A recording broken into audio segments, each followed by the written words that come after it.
और कह रहे जवान में नहीं रखते। गई और यमुना जी से कहा कि अगर दुर्वासा अपने जीव में दूब के रस के सिवा कुछ ना लेते हो तो आप मार्ग दे। तो यमुना जी ने मार्ग दे दिया। बड़ा आश्चर्य हुआ। भगवान श्री कृष्ण के पास गए और उनका रास तो बाद में होगा, पहले हमारे प्रश्न का उत्तर दीजिए। जब बाहु प्रसार परिरम्भ कराल कोरु, जब आप हमारे गले लगते हैं, हमसे हंसते हैं, नृत्य करते हैं, तो आप अखंड बाल ब्रह्मचारी कैसे? और जब दुर्वासा जी मनोभोजन पा जाते हैं और वो कहते दूब के रस के सिवा जवान में कुछ रखते नहीं, तो हमें लगता है गुरु चेला दोनों झूठ बोलते हो क्या? लेकिन अगर तुम झूठ बोलते होते तो यमुना जी मार्ग क्यों दे देती? इसका मतलब वो सत्य है। तो हम ये रहस्य जानना चाहते। तो भगवान ने स्वप्रतिबिंब विभ्रमा, जैसे छोटा बालक अपने प्रतिबिंब के साथ खेलता है, ऐसे गोपियों के हृदय में, उनके पतियों के हृदय में, समस्त चराचर जगत हृदय में जो आत्मा रूप से विराजमान श्री कृष्ण है, वो अपने आप से अपने आप में खेल रहे हैं। वो किसी स्त्री से नहीं। गोपी भगवत स्वरूप है, गोपी कोई स्त्री नहीं है।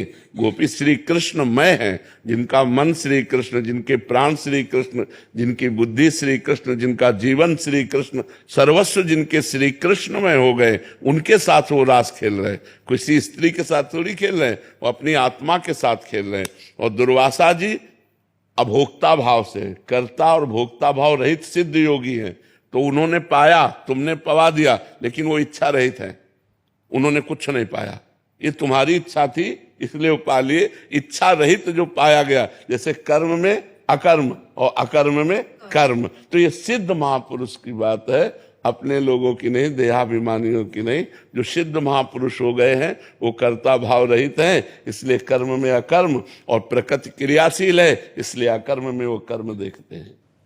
दुर्वासा ऋषि जी के शरीर ने पाया पर मन नहीं, पर उन्होंने इच्छा नहीं की। इच्छा रहित जो कर्म होता है वो अकर्म हो जाता है, जो देहाभिमान रहित कर्म होता है वो अकर्म हो जाता है। जैसे देहाभिमान खत्म हो जाए और पूरे सृष्टि का भंडारा हो जाए तो उसे कोई पुण्य नहीं लगेगा, और पूरे सृष्टि का वध हो जाए तो उसे कोई हत्या नहीं लगेगी।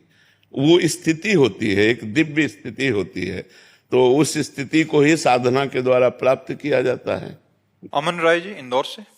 श्री हरिवंश गुरुदेव महाराज जी, प्रारंभिक अवस्था में जब आपने प्रभु की कृपा से नाम जब प्रारंभ किया तो आपने अपने आंतरिक विकारों को कैसे सहन किया? क्योंकि आपने सत्संग में कहा है कि नाम जब पहले आंतरिक हृदय को निर्मल करता है। हमारी पहली जो साधना की प्रक्रिया थी वो गंगा किनारे थी। तो पहली बात तो ज्यादा मन चंचल तब करता है जब